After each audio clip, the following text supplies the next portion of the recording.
Welcome to the Speak Your Way to Cash podcast, a podcast where we teach speakers how to land paid speaking engagements and corporate contracts. Each week, we deliver high-quality content that teaches you how to level up your speaking business. Be sure to join the Speak Your Way to Cash Facebook group after having your mind blown by this information-filled episode. Now, here's your host, Ashley Kirkwood, lawyer and professional speaker. This is the Speak Your Way to Cash podcast.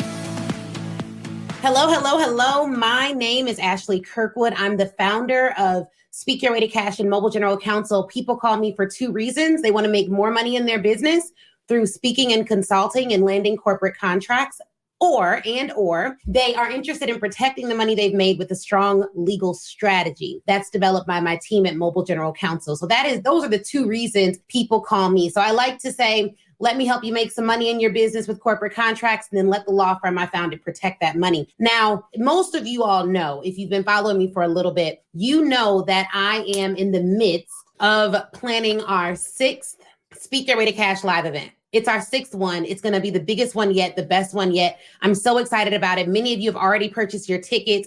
We are going to sell out of that event. We have 250 seats worldwide, and that's it. I can't add any more seats, and 50 of those seats will be an in-person event because it's a hybrid event this year. So if you get a VIP ticket, you can come in person, hang out with me in person for 3 days. If you get a virtual ticket, you hang out with me in person, live for 3 days, but it's virtual. So I am in the midst of trying to get this event off the ground, and there was a part of me that had a lot of anxiety around getting this event together. So let me know if you've ever been here. Have you ever been at a place, and I'm going to loop this back into speakers and entrepreneurs and people who have a lot to accomplish because, it's Motivation Monday. Have you ever been at a place where you set a big goal? You've set a big goal in your head, and then you immediately get into haste to try to achieve that goal. So then all these thoughts of like, what if this doesn't happen? Or what if this happens? There was all these issues with the date. If you've ever had situations where you're launching something, you've planned it, you've set a big goal, but there's these thoughts of doubt that come into your head about what if it doesn't work out? Have you ever been there? Anyone ever been there? Set a goal,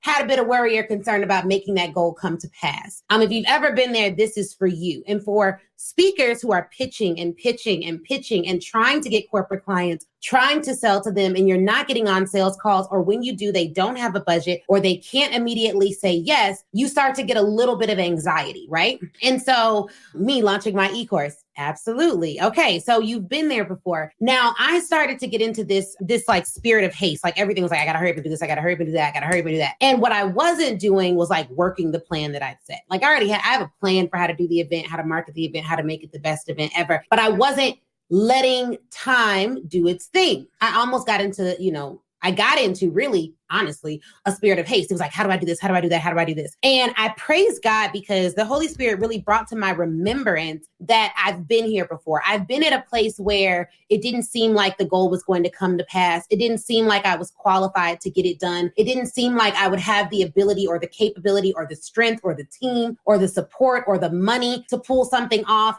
And yet it still happened. And it's so interesting that when we achieve something in our lives, we go to the next thing and then we immediately forget how we achieved the thing before we got here. Okay. And so I started to remember what I went through as a law student. And even if you're not in law school, the story I'm about to share is really, really relevant. And I strongly believe that if you take the principles from the story I'm about to share and put it towards any goal that you have, you'll be able to achieve that goal. That's what I firmly believe, right? I firmly believe that. And I'm going to share the story, and then I'm going to pull out the principles from the story that I want you to take, put in your back pocket, and like push it towards every single goal that you have. Y'all ready? Just drop a ready in the comments if you're ready. Okay. This is going to be good. Okay. I've been stewing on this, right? I've been stewing on it, and I've been thinking about it, and I've been trying to see like, what is it that I can personally apply so that I can achieve anything, right? Okay, I'm seeing some readies in the comments. Where y'all at? Instagram, where y'all at? Okay, ready. So when I was in college, first of all, I'm gonna go back to high school, right? I was in high school. I did not get good grades. I probably graduated high school with like a 2.7 GPA. Now, what I did do in high school, instead of getting good grades, was I focused on speech and debate. So I have been speaking since I was very young, and I did competitive speech and debate in high school, okay?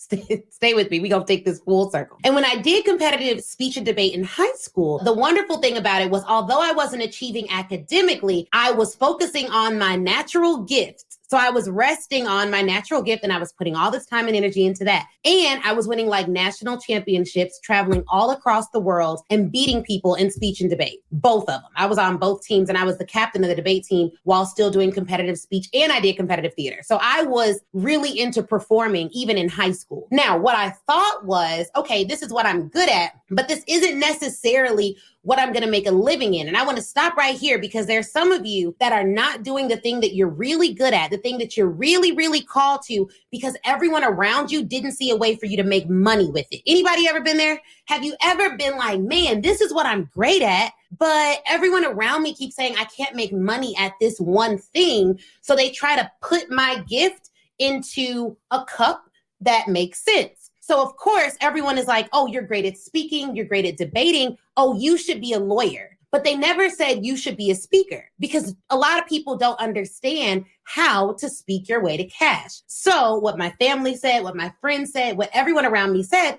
was, okay, you're good at debate, you're good at speaking, you're better than others at it because you're beating them at it. So you should, and I mean beating like competitively, I was winning against them. So you should do this other thing that's tangential to the thing that you're actually gifted to do. Anyone been there? Let's just pause there, okay? Because I strongly feel that there are some of you watching this video that have a gift, and the only reason you're not utilizing the gift is because you don't know how to monetize it. But when I read scripture, when I look at people who are extraordinarily talented and also making money doing something, what they do is they lean into what they're naturally good at, right? Like that's just it. So I would just encourage you, if there's something that you're naturally good at, and the only reason you're not doing it is because you don't know how to monetize it. But like, this is the thing that, and when I say naturally good, this is what I mean. This is how I define it. If there is something that if you worked at, you could be one of the best in the world at, you need to find a way to monetize it and do that. That's personally what I believe. And because we're in the year 2021, I believe that there's probably someone who's already monetized that gift. And so you should find them and have them teach you how to do it too. Okay. So that's number one. So I'm in high school, not getting good grades. I'm in speech and debate, doing great at that. People say you should be a lawyer. So that's how, for me, it came out like, okay, you should be a lawyer. Cool. I would have loved to be a speaker or an actress or something theatrical or something in the performing arts. But what made sense to everyone around me who was guiding me was, you're a speaker, you're good at speaking, you're good at debate, be a lawyer. Okay, fine. So I went through the path to be a lawyer, but I graduated with a 2.7 GPA. Here's the next thing. The college that I got into, so I went to see my college counselor. I got to kind of slow walk this and I'm going to look up these stats. Average GPA of SYWTC College of Business. This is so funny to see. Dope. This is going to help. All right. Let's go. So I get into high school, do good in speech and debate, go to see my college counselor. I tell her where I want to apply to college. I'm like, look, I need to apply to Harvard. I need to apply to the University of Illinois College of Business only. That's the only one that's, that I would even consider, right? I need to apply to Swarthmore, like all these top schools. My counselor literally looked me dead in my eye and was like, you should not apply to any of those schools because you're not going to get in because your grades suck. Like she was like, your grades are so bad. She was like, you can't get into these schools. You need a safety school. If you don't have a safety school, you're not going to get into college because your grades suck. It's not going to work out. Here's the next lesson. There are going to be people that will tell you based on the fact of where you're at, you cannot achieve the goal that you have set based on the fact of where you're at. Not because you actually can't achieve it. They don't know. And here's the other thing. Not only will they tell you that that you can't achieve the goal that you've set based on the fact of where you're at. But they also, the people that tell you this, probably, or in some instances, will not even be the person that could make it happen anyways. What do I mean? This college counselor telling me I can't get into U of I and Northwestern and all these schools wasn't even on the admissions board. Come on, sis. You have no authority here. Now, what you then have to be able to do, and this is where confidence comes in, because sometimes, and I was young at that point, but my parents did instill confidence into me. sometimes when you are trying to do something big and you're asking the advice of others, the people that you're asking, one, don't have the experience to really give you advice on it. And then two, they don't even have the authority to make your dreams happen anyways. And when they're naysayers, you need to disregard that. If they're not about the mission, they got to go. Okay, so this lady tells me I can't get into any of these schools. I have to apply to a safety school, blah, blah, blah. Now, my parents were like, no. You can get into these schools. You can apply to wherever you want to go. Matter of fact, we set up an interview for you to apply at Harvard. Here's why having strong people in your corner makes sense. I had a 2.7 GPA. The fact is, the average GPA to get into the University of Illinois College of Business is a 3.74 GPA. They were typically in the top like 20 to 30% of their high school class, right? 3.74 GPA. The average ACT score was a 31. I had a 21, okay? None of the facts said I should do this, but my parents were like, no. You should go ahead and apply. Not only should you apply to these schools, we're going to pay to put you on a plane to do all the interviews at all the top schools in the country. Why did they do that? My parents have a lot of faith, okay? They were like, no. My parents basically explained to me in high school, they were like, there's two ways to make things happen, okay? You can take the traditional path, have all the accolades, have everything line up for you. You can do all the right things at all the right times, and people could always look into you and they could say, oh, you're great. Or you can utilize the natural gifts that you have and open doors that otherwise would be closed to you. Tell me that you get this. Okay? My parents were like, okay, our daughter doesn't have the grades. However, our daughter is persuasive and she can talk her butt off. All we need to do is get her in front of the people who can actually make things happen, and she'll have doors open to her that otherwise would have been closed. But here's the kicker, guys. Here's the kicker. You gotta know what your gift is. I'm telling you, there are so many of us walking around. I personally believe we innately know what our gift is, but so many people have and I just saw this vision of what happens when you're an adult. Okay, so imagine that this is your heart, right? Imagine this is your heart. And as you grow up, you kind of know, as kids, you have a lot of big dreams. You have a lot of big ideas. You may innately know in your heart what you're really good at. But as you become an adult, here's what happens. People put their doubts on your heart. They put their own trash on your heart. They put their own mess on your heart. They do all of these things to cover up who you are innately. Why? Because they have their own insecurities. Okay? So it's not that you don't know. It's not that you don't have clarity. It's not that you aren't where you need to be. It's that other people's perceptions of you have warped your view of yourself so much so that you can't reach your heart, or it's harder to reach it because you have all this crap on top of it. And it's so hard to uncover all of these things so that you can get back to who you are. You got to know where your gift is, because guess what? That gift is the key that's going to open doors that otherwise would have been shut to you. So look, here's what happens next. So I go to all these schools, Harvard and all these other schools, and I'm like, I don't know. I love the University of Illinois at Urbana-Champaign, and I want to be in the College of Business. So then my parents do something else. They're like, all right, cool. Because they understand capitalism. They taught me about capitalism. They were like, all right, we're going to pay for you to go to a summer program so that you can meet all the deans. Because again, we know your gift is you getting in front of people, speaking and helping them to help you, right? That's your gift. You can speak your butt off. They just need to see you and they will know that you are going to be great, okay? So they pay for me to go to this summer camp. Here's the lesson in that. When a door is closed to you, there are times that the door can be opened with money.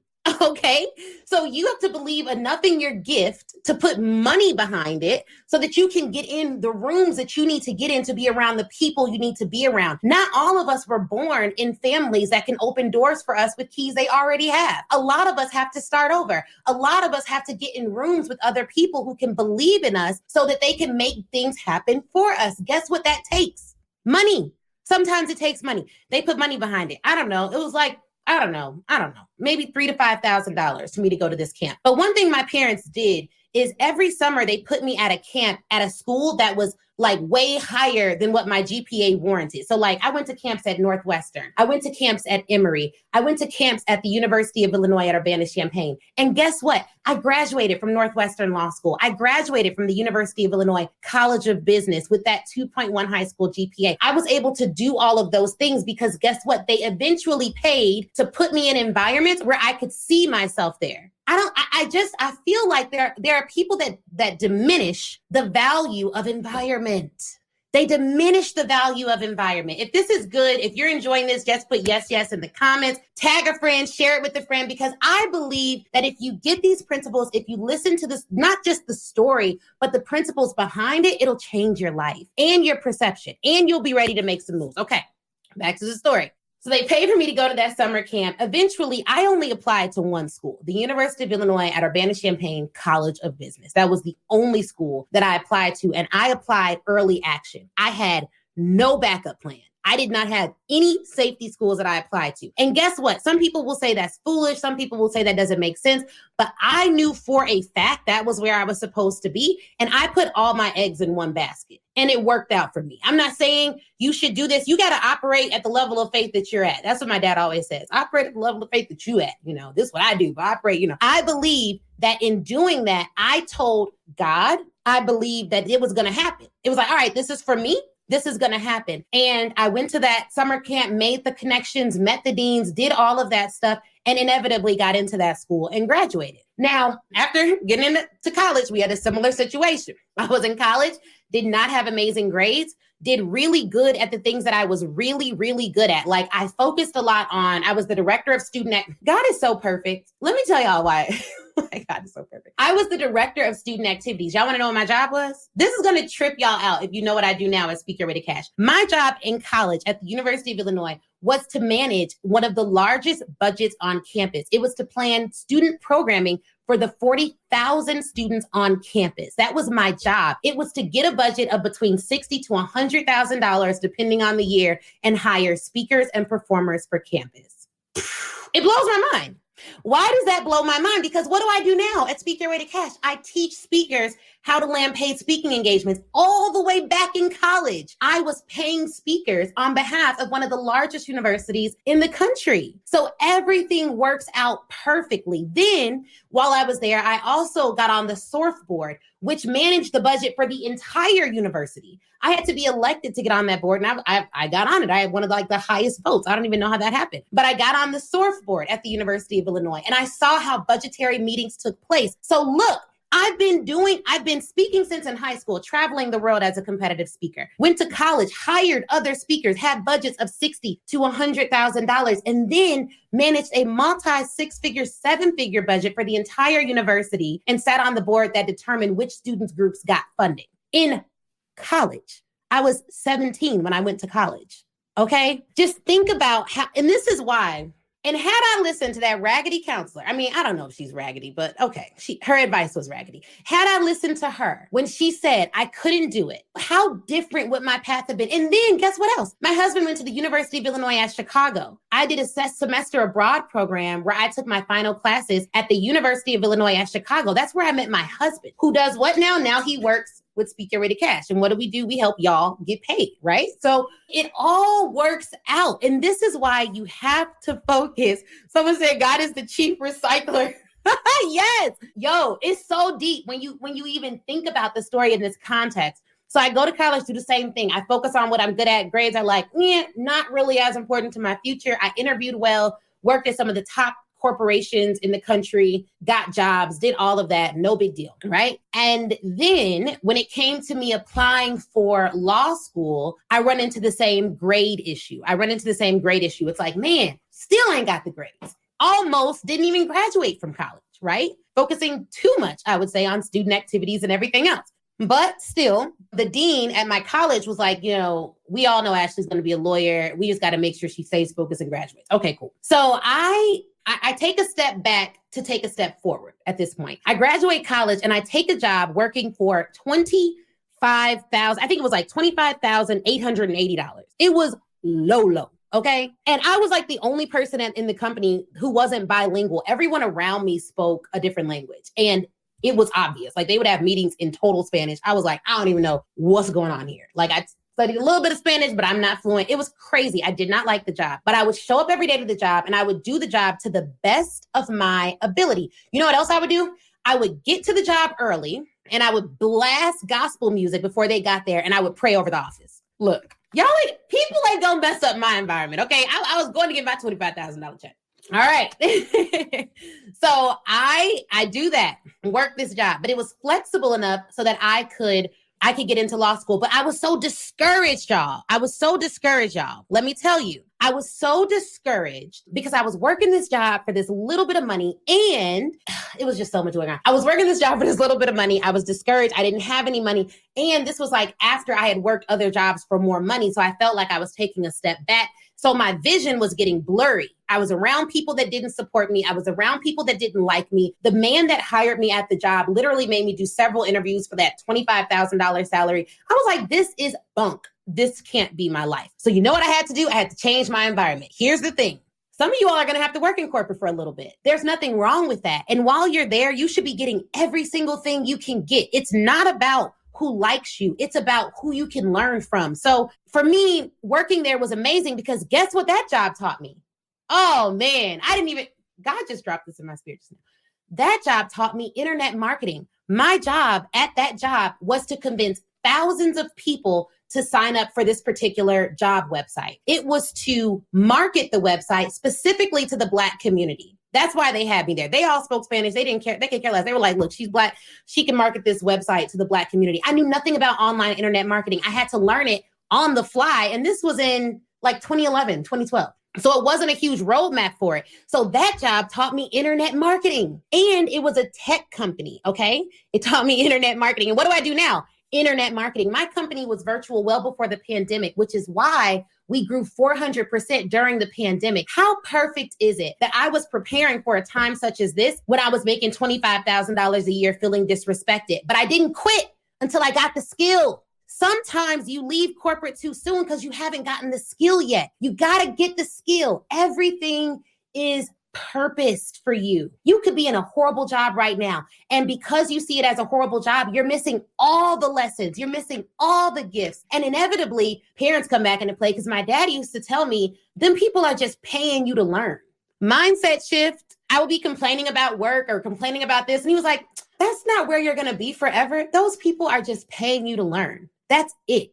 Go there and get your education while they pay you. 4 years in college, you paid for education. When you have a corporate job and you have a bigger mission than that job is just paying you to learn. Period. There's nothing to complain about here. That job is paying you to learn. What they're doing is they're your seed investors. They're making sure you have seed so that you can take the money they're giving you, learn on their dime, take that money, reinvest it into your purpose. But because you hate the job so much, you're being disobedient and you're missing the seeds. You're missing the lessons because all you see in there is hate. You go in with red. What you need to do is go on and get, where's my phone at? My Psalmist Rain. Go and put on some Psalmist Rain Pandora station. Okay. That's what I put on when I need to get in my worship mode. Psalmist Rain. Psalmist. She's amazing. Psalmist Rain Pandora station. You go in there, you get your blessed, do whatever you got to do. Come on now. And you go and get your lessons that they're paying you to learn. That's all that job was doing. So anyways, it got to a point where I couldn't see that anymore. Even with good advice, you're stubborn. I was young. I was like, no, this is bunk. But it was all still so divine. I was like, I need to work another job. So I took another job doing inside sales at acquiring. I'm just walking y'all through this miracle that God has allowed for me to be a part of and the miracle that's going to happen in November. So I get another job doing inside sales at a company called Acquiring. I walk into the job and I interview with the owners of the company. We don't talk about my resume. We don't talk about any of that stuff. I wore my wedding ring, and what we ended up talking about was the fact that I was married and I was young. Now, here's another thing. Ooh, the Lord has really laying this out for me, for y'all, but for me too. It's like revelation, but like I'm also gonna do it. So I walk into this interview, I have on my wedding ring. Me and my husband got married at 22 and 23. We were really young when we got married, and we got married after only dating for like 6 months. I knew him from high school. I knew him from college. I knew him from all these places, but we didn't date long. We dated for 6 months. And I knew he was the one because he loved God. He loved God. He loved me. And the real reason I knew he was the one is because me and my dad were arguing about something. And my husband was the one who was like, okay, you got to get it right with your dad. You're in the wrong. You need to call him and apologize. And I was like, oh, is he checking me? Is he checking me? Okay, he the one. So I knew he was the one, right? I had zero doubt about it. So we got married. We didn't even tell my parents because we knew they weren't going to be on board with it, which is why I've never had a wedding. I may do one. It's nothing. We could do a wedding. We got 10 years under our belt. So it's fine. We've been married 10 years in March. It'll be 10 years in March. So that happened. But everyone told me not to marry him. You're too young, blah, blah, blah, blah, blah. I walk into that job. The guy sees that I'm married and he goes, are you married? And I'm like, yeah. Now, you're not supposed to ask this in an interview. So I'm like, okay, what's about to happen here? What's about to happen here? And he was like, how old are you? I'm like, I'm 22. He breaking all the rules, y'all. Don't do this. You're not supposed to do this. So he says, and I think I may have mentioned that I was married first. He says, okay, me and my wife got married at the same age as you and your husband. I'm going to hire you because you're stable. You know what you want and you make decisions. You're someone who we can invest in. Do you know that company taught me everything I needed to know about inside sales? I've done over 20,000 sales calls because I took a job at that company. And I loved that company. To this day, I love that company. I talk about that company in my book, but it was an incredible experience because I worked there and I had to do 100 calls a day and I would get like 2 or 3 people that would say yes. But I loved it because the environment was right. The environment was so right and so accommodating that was the company that allowed me to leave my work early and go and study for the LSAT. They were like, yeah, we'll accommodate you. And guess what I had to do to get to that job? Now, this is such a blessing. It's such a blessing. Because I lived far from this company at this time. Me and my husband lived on 38th in California in Chicago. Not the best area, but we lived it. And ironically, the area was like mainly Latino. So we were like one of the only Black families who lived in the area. So it all works together, right? So I had to take 2 trains and a bus to get to work every day. It took me several hours a day to get to work. And then when I got there, I had to make 100 calls a day to get told no 98 times. And I did it again for a long, long time. But that job taught me about sales and they supported my aspirations to want to go to law school. But eventually the commute got to be a lot. So I left that job and I took another job that was down the street from the law school. But here's something I want you to remember. I had to take these 2 trains and a bus to get to work every day. Every day, one of the trains was directly in front of the law school that I had gotten declined from originally. So every day going to this job all the way out in Evanston, Illinois, I saw the law school. And every day I saw it, I would look at it and I would say to God, there is no way you have me seeing a law school every day going to work if you're not going to allow me to get into law school because God doesn't tease me. Some of y'all think God is teasing y'all.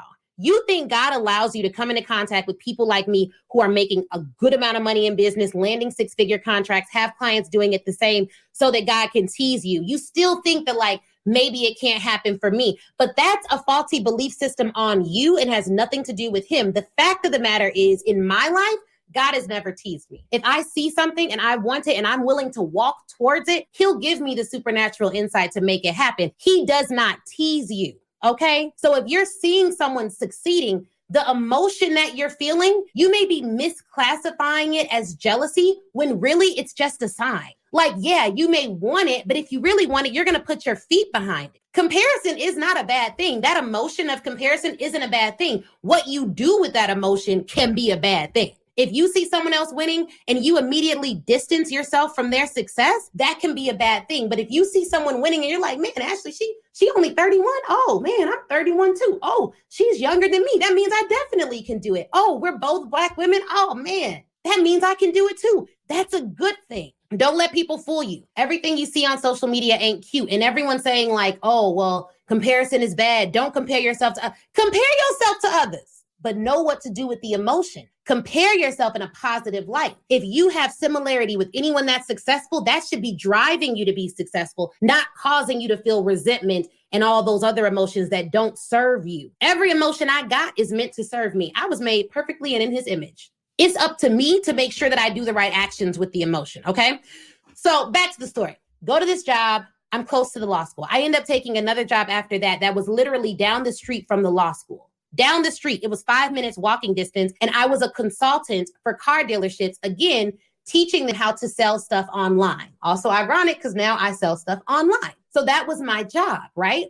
What I did with that job, I took a job very close to the law school. It was walking distance. Okay. Now Why is the fact that it was walking distance so important? Because the law school declined me from getting in. So my mission was like, okay, God, you don't tease me. But, and here's where I think we get it twisted as Christians. I've heard this growing up, and my husband and I talk about this all the time. There are people that will say, yes, thank you, LaToya. There are people that will say, hey, all you got to do is pray about it and let God do the rest. If you pray, this is how it works for me. I don't know what you got going on with your God and all of that, and that ain't none of my business. Here's how it works for me. When I pray for something, God gives me supernatural insight and opens doors for me to walk through. But the walking, that's movement. I got to do something. You know what I mean? Got to do something. Doesn't mean I should be worrying about it or stressing about it. And then what I do with my actions, after I do the plan that I've been given, I trust that plan will come to pass perfectly and in his timing and in his will. Right? But you got to do something. So I took the job down the street. Here was what I was instructed to do. This is what I did. I was like, okay, I'm down the street from this lady. Every single week that I am at this job, I'm going to go and sit in the admissions officer's office until she accepts me. And I told her I was going to do it, and she did not believe me. But I was like, hello, Melissa. That's her real name. I was like, Melissa, I took a job down the street. Now, I've been calling and you all don't always answer my call. So I took a job down the street. And what I'm going to do is come in every single week until you allow me into this school. I'm not going to harass you or anything. I'm just going to come in and sit because this is where I'm supposed to be. And I'm going to be one of your most successful alumni. So I go to that school every week until she lets me in. After months of doing this, not one time, not two time, not three times, we're talking about 60 plus days of doing this. She says, okay, Ashley, you're wearing me down. And here's another thing I did. I didn't just go and sit in Melissa's office because Melissa wasn't a believer. She wasn't a believer in my ability to do this. So I went in and sat in Melissa's office, and I also reached out to other people at the law school who were directors of diversity and inclusion and who were in other places in the law school. Here's where some people miss it. And I teach this to my speakers in Speaker Way to Cash Academy. When you get an opportunity, when you get an open door to go into a company, you don't need one contact. You don't need two contacts. You need 3 people at that organization who are advocates for you because people change and pieces of the puzzle move. So if you don't have a good root in an organization where there's several people speaking your name when you aren't there, you're not ingrained enough to make that opportunity fit you. So keep that in mind. Melissa is like annoyed with me coming into her office all the time, but there was someone at that school by the name of Roy Dean. He was phenomenal. And I just hope you all get the lesson to this story. This guy was amazing. He works with Melissa and he ends up, you wore her out in the old woman. You wore her out like the old woman in Jesus' parable. Yes, that's what you got to do. You got to keep showing up, okay? If you believe it, you're going to keep showing up. Because here's the thing. Some of you think that your issue with selling is that, oh, no one supports me. No one, No. Your belief isn't strong enough for your customers to buy it. Let me say that a different way. And I want someone to write this in the comments. This is why people aren't buying. If you have a buyer issue, this is why. Your belief isn't strong enough for your customers to borrow it. You see what I mean? In order for me to lend you something, I have to have enough of it for myself. Your belief has to be so strong that your customers can borrow your belief. When they borrow your belief, they'll buy. People who believe in stuff take action. I believe this chair will hold me up. I'm sitting in it. If I didn't believe it, I'd be standing up doing this live. But I have trust in it, so I'm sitting in it. People will believe, but your belief has to be so strong that you have enough for your customers to borrow it. It's nothing. Like, look, I got so much belief. You want some? Here, take some. You don't got to believe. Your customers may not even believe in themselves, but if you believe in your product and what it will do for them strong enough, they will have no choice but to buy it. They will borrow your belief until it converts into their own. Okay, now that's a word. Quick question. Will you let me coach you for 3 days? Look, I know that it will be life-changing. I have seen it with my own eyes. So I want you to join me at Speak Your Way to Cash Live 2021, November 4th through the 6th. It's a hybrid event and it's our 6th one, okay? I'm not trying these strategies out on you all. I'll be teaching you what you need to land 5- and 6-figure corporate speaking contracts, grow your speaking business, sell to large and medium-sized corporations as well as colleges, and get the press that you need to start getting some of those inbound inquiries that everyone wants. We'll cover pitching. We'll cover press. We'll cover assembling your proposal and proposal writing. We'll make sure that we also cover how to deliver a rock-solid speech, develop your framework, and guess what, guys? If you've attended in the past, this year is 100% new content same focus. All right. So I want you to join me there. And if you get a VIP ticket, you can meet me live. We will be live and in person in Chicago, Illinois. And so come on in. We have various safety protocols to keep everyone safe, but it's going to be one of the best investments you make in your life. And our reviews tell us that is a 100% truth. All right. So if you want to come, just go to speakyourwaytocash.com/event. Speakyourwaytocash.com/event, because I want to coach you for 3 days and help you to start speaking your way to cash. Talk to you soon, guys. Let's get back to this episode. So Melissa wasn't there with me yet. She didn't believe yet. So Rory gave her some belief. He was like, no, I think this girl is different. We need to do something. So here's what she did. She made me prove what I was saying to her. She said, okay, we'll let you in under one condition.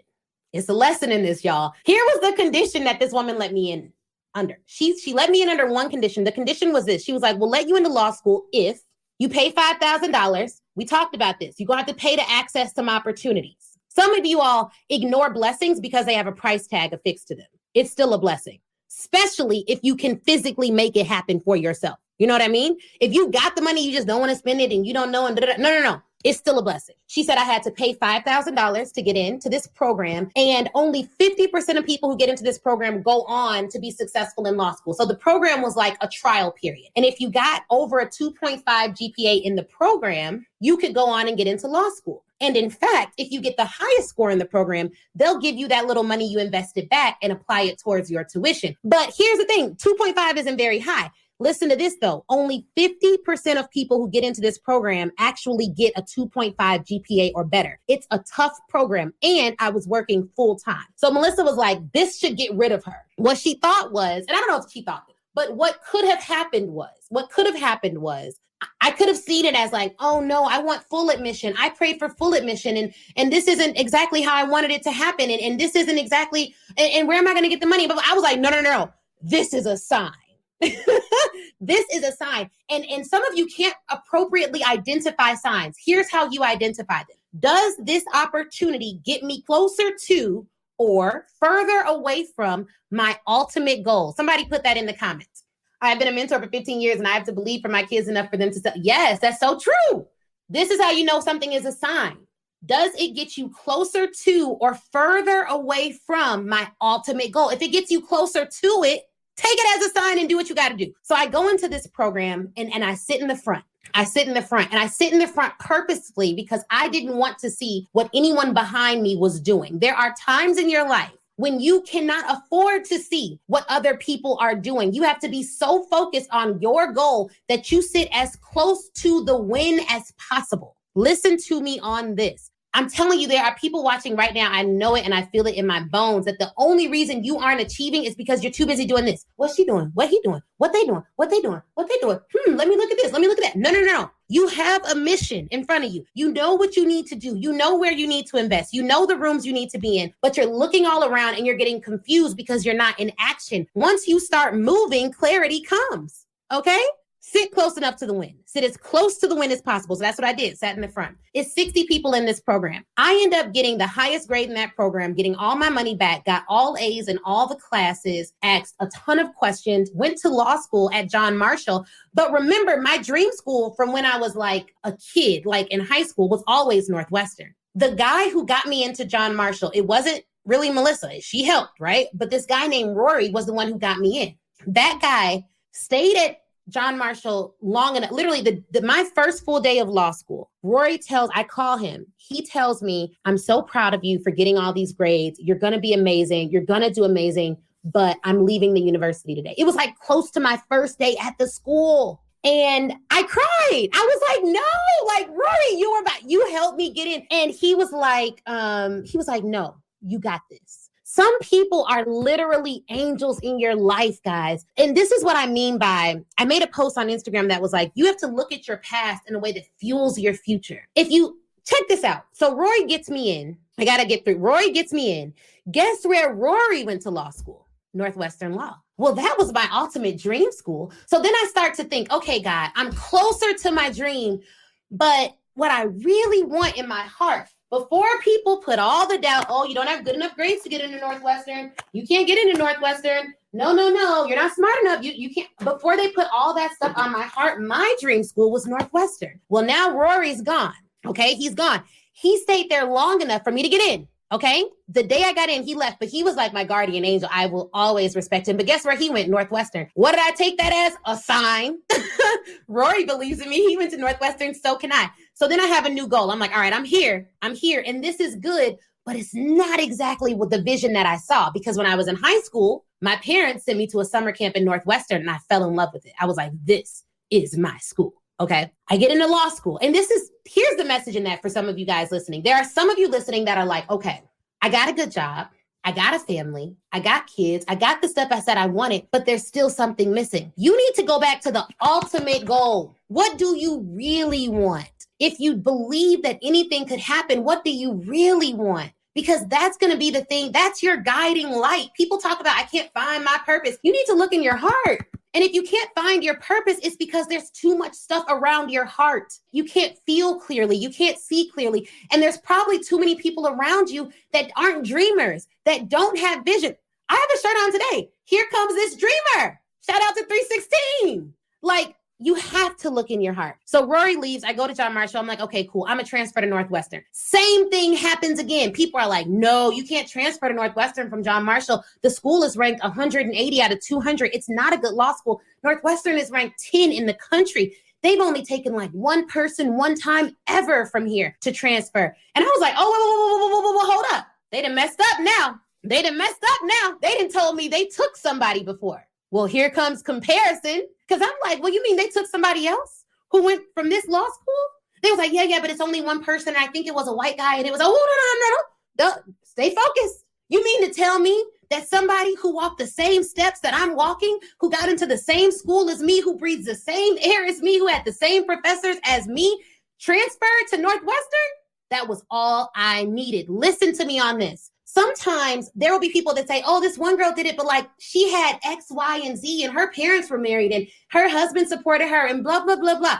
All of that sounds like excuses to me. If there is a human being walking this earth, breathing the same air as you, with the same heart as you, having the same organs as you, doing something, there is no reason why you can't do it too. Do not let people who don't have vision speak into your life. I don't care if it's your mama. I don't care if it's your husband. Our hearts were uniquely created by God himself. Man don't create heart. So the only person who can tell me who can tell me like that I shouldn't believe in what's in my heart is God, period. It don't mean you got to be disrespectful with it, but you can gracefully disengage with people who don't have vision. Which is why I am very careful about coaches and all. Like, look, I may be a coach, but you're the visionary, period. And if you feel that you're supposed to go in a different direction, it's not my role to interfere with that, period. So let me be really clear about what happened. So then I go into John Marshall. They tell me about this one guy who did it one time, whatever. So I got to do the same thing. And this is why this is the path to achieving anything. It's always repetition. I did the same thing. Went to John Marshall. I didn't talk to anyone who was negative. People would come up to me saying, law school is so hard. My friend did it. She barely filled out.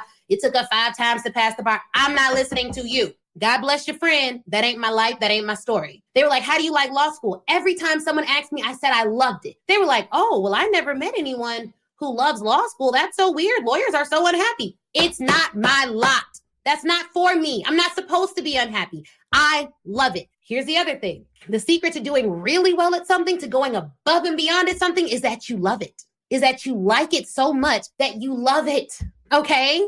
Like, if you want to be exceptional, you need to have a love for it. The reason people love coming to my events, the reason you like listening to these live streams is because I love this stuff.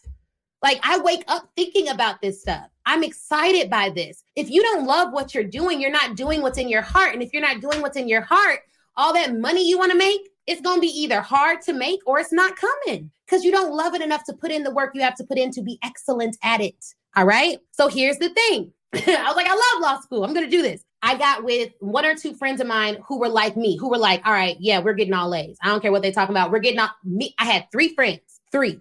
Not 20, not 50, not thousands. It was 3 people that I studied with. And when anyone else wanted to study with us, we would say, no, Why? Because they had different goals and objectives. And even when people would come and try to study with us, they would say, ooh, y'all are too intense. Y'all got too much going on. And you know where those people are? They were struggling to get a job at graduation. I ain't got time for it. I feel bad for you. I can have empathy for you a little bit later. Right now, I have a goal to accomplish. And the only people I'm allowing in my environment are those with a similar vision. Yeah, we're type A. Yeah, we get after it. Yeah, we speak positively. And guess what? When one of us fell, when one of us didn't understand a concept, we were like, no.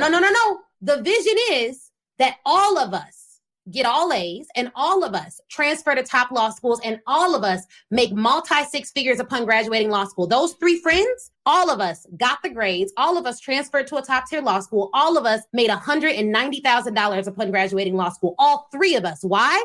Because our vision was aligned. Period. You can have friends in business, but you can't have a lot of them, and you may not be able to have all of them. Yeah, it may be lonely, but get you one or two. Get you one or two people that are like, no, sis. I love that you got 50,000 on that last contract, but what did we say our vision was? 100. So all this is a path on the road to that ultimate goal. I love that you made six figures in business, sis, but you said you wanted to make 7 so you could hire X, Y, and Z, and so that you could impact A, B, and C. Your friends can encourage you without allowing you to get complacent in your victories along the way. The reason a lot of people struggle with staying consistent, with getting things done, with going after their dreams, is because they get 2 or 3 friends around them and they allow people saying they're doing a good job to make them complacent. Well, here's the truth. Some of you guys don't really want to achieve your goals. You just want to look like you're achieving goals. So you're comfortable. If someone says you're doing good, you're like, cool, I don't got to work the rest of the week. Somebody done said I'm doing good. That's very different than having a vision. My vision is not like, let me look successful so people can give me likes on Instagram. Come on, that's silly. I mean, if that's your thing, whatever. It's silly to me. It's silly to me because of what God has shown me about who I'm supposed to be and who I'm supposed to impact. Really, me making money isn't even the ultimate goal. I am here to ensure that people of color can go into these corporations and wreck shop. I am here to make sure that they get multi-6, 7-figure corporate contracts so that they don't have to feel burdened in white systems that never respected them anyways. I'm very clear on what I am supposed to do. And every now and then it's like, okay, these principles could work for everybody. They could help everyone. Ashley, why do you say people of color? Because guess what? There's always going to be someone in your generation that's not afraid to say, no. Black people deserve to make money. Everyone won't say it.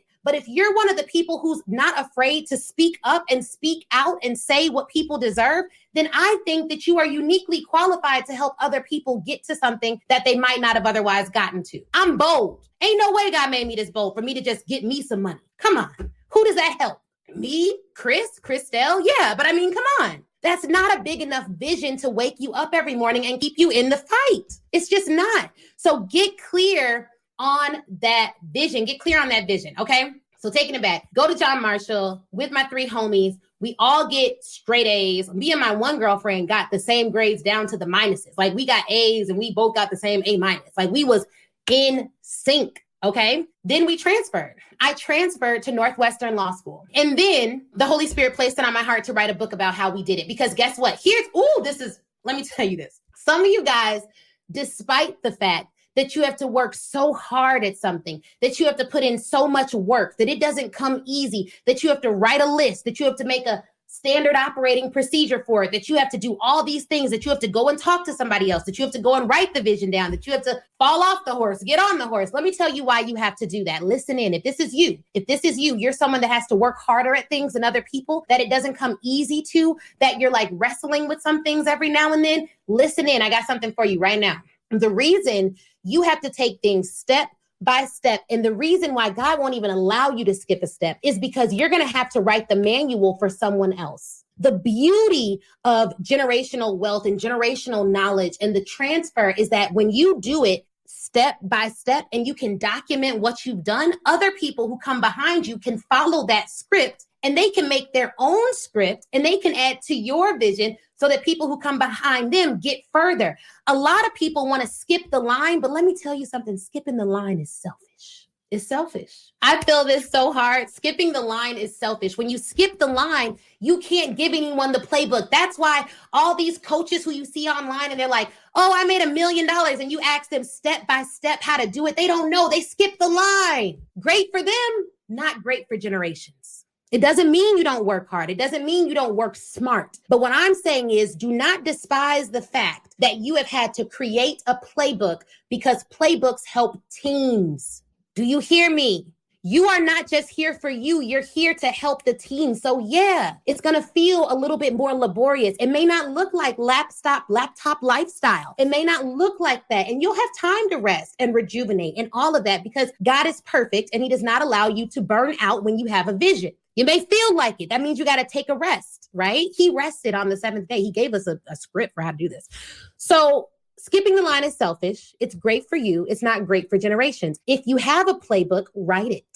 I wrote the Law School Hustle, gave students a playbook. Now we have helped over 20 law students that have actually told me and thousands that have read the book go from lower tier law schools to the top law schools in the country and make more money than they would have made otherwise. One student wrote a letter to me saying he saved $50,000 by buying my $26.95 book because he went to school and he negotiated his salary using the strategies I give out in the book. Like, had I not gone to John Marshall, skipped, did all that stuff, did all that work, went to transfer to Northwestern, I couldn't have written the Law School Hustle. And so, yeah, it may have been okay for me to just go to John Marshall and be great and get everything that I could get for myself, but it's not great for the team. I had to do all the steps so I could write the playbook. Don't be mad about it. Get glad about it. And now, I get passive income after writing the book, after going through the steps. So when you go through the steps and you write the book and you do the things, the money will come because you will help so many people, okay? You'll help so many people. And every time, so let me summarize this, okay? So far, what do we know? One, you need people in your corner that are going to boost you up, not tear you down. Two, a lot of people that are haters that will say you can't do something don't even have the authority to open the door you're trying to get open. Disregard, period. Like, I wish I could say it nicer and nicely. Disregard. They don't got the key, okay? Three, you have to get clear about what's in your heart. What do you really want to do? It may be covered up by the doubt and the insecurities and all the other things that people have hoisted on you, even from when you were a child. But you need to get clear on what's in your heart and figure out how to monetize the gift that you have. If it's speaking, let me help you, right? If it's something else, we can find someone to help you. You have to get clear on that because that's where you're going to build your vision from. It's from your heart. It's not going to be from what other people say or what other people do or what anyone else has. It's from your heart. 4, skipping the line is selfish. You're going to have to do things step by step so that you can write the playbook. If you're someone that you have to do that for, or you feel yourself getting frustrated by that, it may be because a part of your vision is writing a playbook to help massive people change their lives. Like, that could be a part of your vision. Now, I end up transferring to Northwestern, get into Northwestern. I interview at a few law firms, and I really wanted to work at this firm, Kirkland Ellis. That was like my dream firm. I interview with them. The interview goes well, but they tell me, they called me. The woman called me. The interview was amazing. And before I interviewed with them, because I'm a very strategic thinker, before I interviewed with them, I went and talked to the general counsel of one of their largest clients. My mom worked at Blue Cross and Blue Shield Association. And the general counsel there was someone that she knew, and she hooked up a meeting between he and I. He said I could tell them I talked to him. So I did. I went, I talked to him. In my interview, I was like, yeah, and I talked to Scott. Oh yeah, we know him, all this stuff. I thought it was in the bag. The interview was amazing. And I already had offers from like 7 other firms. So I'm like, come on, I do this interview stuff. So I thought it was in the bag. The woman I interviewed with calls me. Her name was Krista. She called me and was like, Ashley, I have some bad news. I can't offer you the job because even though you're at Northwestern now, we don't know if you're going to get the same grades at Northwestern that you got at John Marshall. Because, John Marshall is a very different school, not the same caliber. But what I want you to do is stay in touch with me. And I know you'll get other offers. So I'm happy to help you walk through those offers. This live is going to be long. It's going to be a little long, but we're going to keep going. Y'all with me? Just say yes if you're with me. Because it's still a few more principles I want you to get. She told me no, but she said, let's stay in touch. I'll help you walk through your offers. This is how my brain works. So strategically, I'm thinking, okay, here's what I'm going to do. And this, I truly believe this comes from the Holy Spirit. Like, I can't explain why my thought process is like this. I was like, I'm going to get so many offers and I'm going to take all the offers to her and I'm going to have her help me select a firm, even though I already knew which other firm I was going to go to. But I was like, I'm going to have her help me select the firm because I know that in her mind, she will see me elevated by seeing all the other firms that I have offers for. And what I'm going to do is I am going to work my hardest to get a job at their biggest competitor. Hear me now. You can be a Christian and still be strategic. If your option A doesn't want you strategically, it may make sense for you to go get a job at their option B and tell option A. So option A can be like, we should consider this. So what did I do? Interviewed at all the other firms, put my best foot forward. I reached out to every alum of Northwestern and I spoke with them at the firm that I wanted to get at. I had offers at like 7 or 8 other top law firms. And I got a job at Sidley and Austin. It was the firm that Michelle and Barack Obama met at. One of Kirkland's biggest competitors. Now, competitor doesn't mean like, they don't like them. It just means they're in their peer firms, right? So I take all these offers back to my girl, Krista. I was like, all right. I was like, I don't know what to do. I got offers at these other 7 firms and maybe a 9th firm. Well, what should I do? What should I do? She was like, these are some of the best firms in the city. This is amazing. Right? I think you should go to this firm. I think you should go work at Sidley. I think that makes sense. I was like, you know what? I think you're right. And she was like, well, if you don't love it there, why don't you just send me an email at the end of your summer next summer? Send you a what? Girl, I was already going to send you an email. But I didn't say that. I was like, oh yeah, absolutely. I will stay in touch. So I was like, all right, now next mission is getting a job at Sidley. I did not like my summer experience as much as I think I would have loved the summer at Kirkland, but it's cool. I met great people, great friends. I got all the lessons and they paid me like $3,000 a week as a law student to work there. $3,000 a week as a law student to work there. I was there for 10 weeks. That's about $30,000. They paid me $30,000 in a summer to work a job at that law firm. That was my second choice. I made $25,000 my first year out of undergrad. They paid me $30,000 in a summer. Come on, you couldn't tell me nothing. I was like, oh, this is what's up. I like this strategy thing. All right, stay with me. At the end of that summer, I called her back. And not only did I call her back, but I called a Northwestern professor because here's the thing, there's strategy and everything. I took a class with a Northwestern professor that used to be a very high-ranking partner at Kirkland. A lot of people did not necessarily love this guy. I liked him. I liked him because of the lessons. He did some stuff I didn't agree with, but it didn't matter to me. I got the lessons. When I went to interview at Kirkland at the end of my summer, they told me that guy, who happened to be older white man, had written a letter to the head of the firm and told her she needed to hire me. When I went for my interview, I met not with my interviewers, but with the head of the firm. And when I sat down in that chair, she asked me a couple of questions. And then she was like, all right, what will it take for us to get you here? I want you to realize the difference in the question. It wasn't, we'll get back to you, or, oh, you went to John Marshall, or, oh, you did this. No. What do we have to do to get you here? And do you know what I did? I negotiated my salary. I had them set up a full office for me at home. And I guaranteed that they would donate a certain amount of money to the Black Women Lawyers Association that I loved. People say all the time, oh, the man this and the man that. When you are conscious and you have a mission and you have a vision and you have a heart for people, you should be at the biggest tables. You should sit at the biggest seats. And when you get there, you should use their money to do philanthropic causes that you want to do. Anyways, so she got me there. And do you know how she introduced me to all the other partners? This is Ashley. We stole her from this firm. Do you see how everything works together? And the reason why I remembered this is because it wasn't by luck. It was strategy. Everyone isn't lucking it up out here. People are being strategic on a level that some of us don't even think about. But I had to be strategic like that so that I could tell you guys the story so that you could get the motivation from it. It's not motivational for me to say, hey, I had a job at a big firm. I made $300,000. I made a lot of money. God bless you. Go ahead and do it too. I can tell you down to the T what I did because it was a game plan. Okay. And Chris, I'm married this whole time. Chris was so amazing. We prepared for these interviews like we were preparing for freaking presidential debate. He had books on all the firms. He told me the maternity leave of all the firms. We had a chart of where we wanted to go. We had a chart of where we didn't want to go. We made packets for each of the firms laminated with their name on it. We prepared so deep. And not only that, by the time I got to law school, I had a 3.8 GPA. I had a 3.9 GPA. I had the pedigree. I had all of that and then some. So you do need to be prepared. You do need to be prepared. But the strategy is the piece that we're missing. And if you don't have someone working with you with a strategic mind, you're going to miss out on so much brilliance because you're not being strategic. You're not moving right. You gotta be strategic. Why is the serpents innocent as doves? There's strategy to everything. When Jesus was choosing the disciples, he was strategically choosing people in different professions. Fisherman and carpenter, like everything has strategy. Okay. So you're not on this if. Now, if you're just doing stuff for you, you're just trying to get money for you. I can't help you. I don't know what to tell you. I mean, I can help you get some contracts, make some money. I can't help you make big, I can't help you to create big impact. My income will be huge as a byproduct of my impact, period.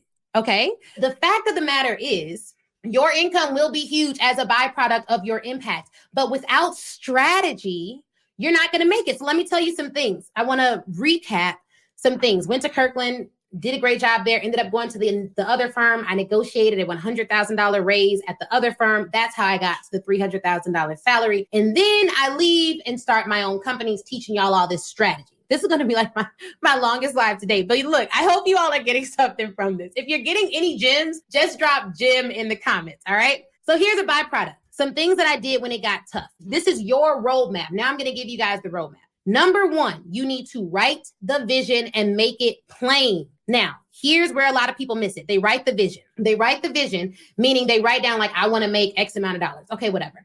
Make it plain. That's different. Write the vision, one part, make it plain, second part. This is scripture. Write the vision means you write it out. Make it plain means you make it clear to you. So when I was going through law school, I had never seen myself with straight A's. So me writing the vision like A, that's writing it. But making it plain was me printing out a transcript, putting my name in it, putting all A's next to it, and literally looking at it next to all of my classes every single day. If you want to get a check for $100,000, you need to write yourself a check for $100,000. If you want to have 5,000 people at your event, you need to print out an Eventbrite with sold out with 250 or 5,000 people at the event. If you want to sell $5 million in digital products, you need to print out that screen that they show you when you create some stuff and then put $5 million in it. Most of us stop at writing the vision, but you have not made it plain until you can see it and believe it for yourself. And then what do we talk about? Your belief has to be so strong that your buyers can borrow your belief. Some of you guys have a little bit of belief, but it's not strong enough for them to buy based on your belief, so it won't work. All right? You write the vision, you make it plain, and it's not plain until you believe it. Part two, when you believe it, it needs to be so strong that your buyers can borrow your belief. All right? That's number two. Your buyers have to be able to borrow your belief. Number three is your environment. Your environment. Your environment has to be set. Two ways this can happen. You can be born into an amazing environment, but we're grown now. Most of you watching are grown, got your own kids, got your own man, got your own house, got your own stuff. So now you have to either create an environment that accommodates your belief, or you have to buy your way into an environment that will give you some belief. Here's what I want you to do. I want anyone listening who found any value in this to attend Speak Your Way to Cash Live. It is an environment where we foster dreams and we build up belief. That's what we do there. And we help you land 5- and 6-figure corporate contracts. If you thought this strategy was good, come there. I'm going to teach you some dope strategy there too. So get in an environment where you have to go. We also talked about all the rooms that either I had to buy into or my parents had to buy into for me because I was like a teenager, right? All those rooms that I had to buy into, now you see how all of those rooms have accommodated what I do now on a high level. You got to buy to get into some rooms. Do not think that it's not a blessing because there's an invoice attached to it. We talked about how to evaluate whether something is a blessing or not, whether something is a sign or not. Signs will get you closer to your goal, your ultimate goal, which comes from your heart. Things that are distractions will take you further away. Simple analysis, right? But you got to do that. Write the vision and make it plain. You got to have that belief system intact. You absolutely do. And then what I want you to do, and this is a critical element of it too, you may have to change up your friends. You can have, and here's the thing. I'm not saying dump your friends that aren't successful or any of that. I have friends who I don't talk to about business, but we're friends. Like they know my heart, they know who I am, but we're friends. You know, we don't talk about business. But some of you are trying to make business besties out of people that aren't business besties. Like when I think of a business bestie, we have an aligned vision. We have a similar work ethic, and we do not speak doubt into our lives or the lives of those around us. And if by chance we happen to fall, that other person is in like, they're like a sharpening block. They're like, nah, that sounds like doubt. Ooh, I'm sorry. Was that doubt coming through? Oh, I'm sorry. Are we making excuses now? That's a business bestie. It's not someone who you look cute with on vacation. A business bestie to me is someone who can be like, Ashley, it sounds like you're speaking from a place of hurt versus a place of being healed. I don't think you should do that. Why don't you try that again tomorrow? Are you okay? Are you doing good? Are you happy? Like, those are business besties. They keep you in alignment. So you may have to change who you're calling your business bestie. Get you somebody who you can rock with. A lot of lifelong friendships were formed at Speak Your Way to Cash Live for that reason. People don't really have environments like that where people have similar goals when they've been poured into similarly. The other thing is, it's very difficult for you to be very close with someone who is not getting the same information as you. You're either going to have to wise them up or it's going to be a challenge. So you want to make sure that you all are aligned. You're getting similar information. You're being fed by similar sources, which is why I like going to the same church as my husband. You know, I want us fed by the same sources. So there's some work that needs to be done in all this. But when you write that vision and you make it plain, and then you start working towards your goal and you don't let anything stop you from reaching it, you can achieve anything. You can absolutely achieve anything. So what I want you to do is join me at Speak Your Way to Cash Live 2021. Now, here's the thing. 2 ways you can join me. Let me coach you for 3 days. We've been on here an hour and 11 minutes. If I gave you one thing that shifted your mindset, one thing that changed the way you will approach your business, your life, your goals, and your dreams, I want you to just imagine 3 days with me and what we're going to do for those 3 days and how we're going to make it work. I know it'll be life-changing, and we've done this event 6 times, and it's life-changing every time. So I want you to go to speakyourwaytocash.com/event, speakyourwaytocash.com/event, and get an early bird ticket. And the reason I want you to get an early bird ticket, and you can get a VIP ticket, early bird ticket, doesn't really matter. If you get a VIP ticket, you can come in person. It's 3 days in person. You get continental breakfast each day. There's a private session we're doing for all the in-person VIPs at night. And it's like no cameras, no phones. It's called Ashley Unplugged. Like, we're going to have conversations that I can't have publicly. Yes. Hey, LaToya, I can't wait to welcome you. I bought my virtual ticket over the weekend. I'm excited. It's about to be life-changing, girl. Like, that's what we're going to do on the VIP side. But everyone who gets the early bird ticket, LaToya, you got this. Some of the other people who already got their tickets, you all will get this. We're going to have a pre-event prospecting party where I will literally show you how I find people to pitch, and I'm going to do a whole pitch campaign live for a speaking contract. And I am literally going to show you the tech that I use, how I write the emails, explain why I write the emails the way that I do. All of that will be in there. And we're going to deal with some mindset stuff too. But it's just reach out to any of the hundreds of people who've come to my events. I don't play, okay?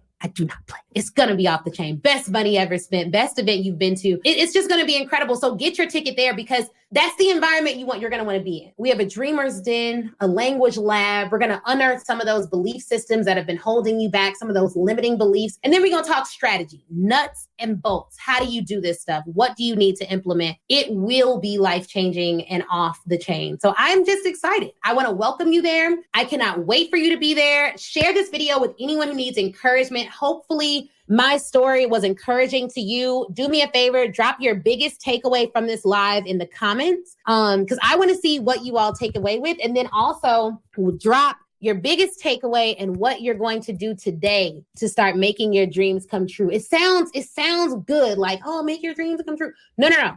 You can make your dreams come true. And no, you do not have to already be a speaker. You can be starting from scratch. Totally fine. We have people who've done that. Started from scratch, came to the event, landed their first paid engagement, built their business using the workbook that you get and the welcome box that you get. So yeah, you could be starting from scratch. It's no requirement that you're already a speaker.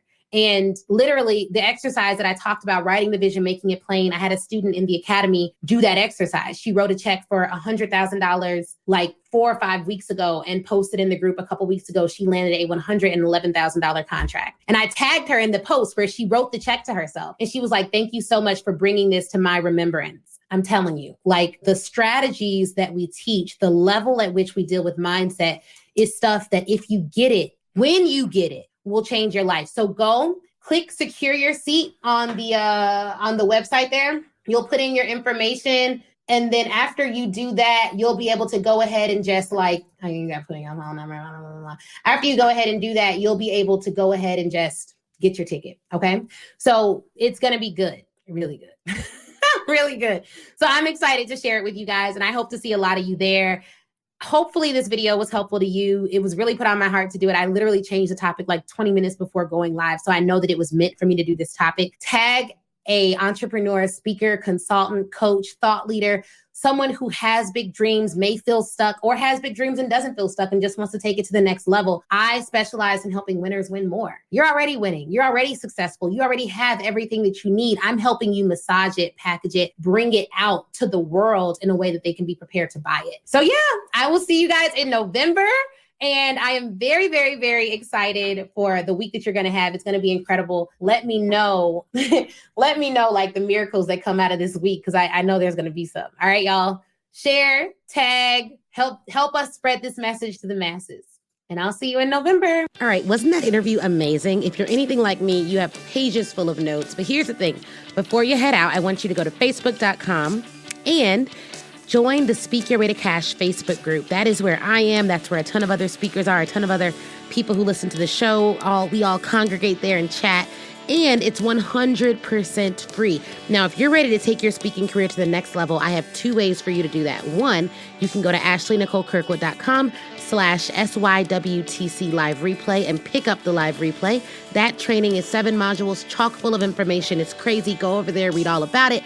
Or if you want a more personal experience, you already know that you want to be a speaker, you're ready to fully commit, and you want someone to walk you through it and save you tons of time Googling and doing it on your own, then book a VIP day with me. You can go to ashleynicolekirkwood.com, scroll down until you see the VIP day section, and get more information on that there. All right. Thank you guys again for watching. Please do not forget to leave us a review. That is how we keep this train rolling and get some of the best speakers in the world to get on this show. So please, please, please leave a review. Shoot me a message on Facebook or Instagram, and Facebook in the Speak Your Way to Cash group, Instagram at the Ashley Nicole Show. And I'd be more than happy to chat with you and say hi. All right, y'all have an awesome, awesome day.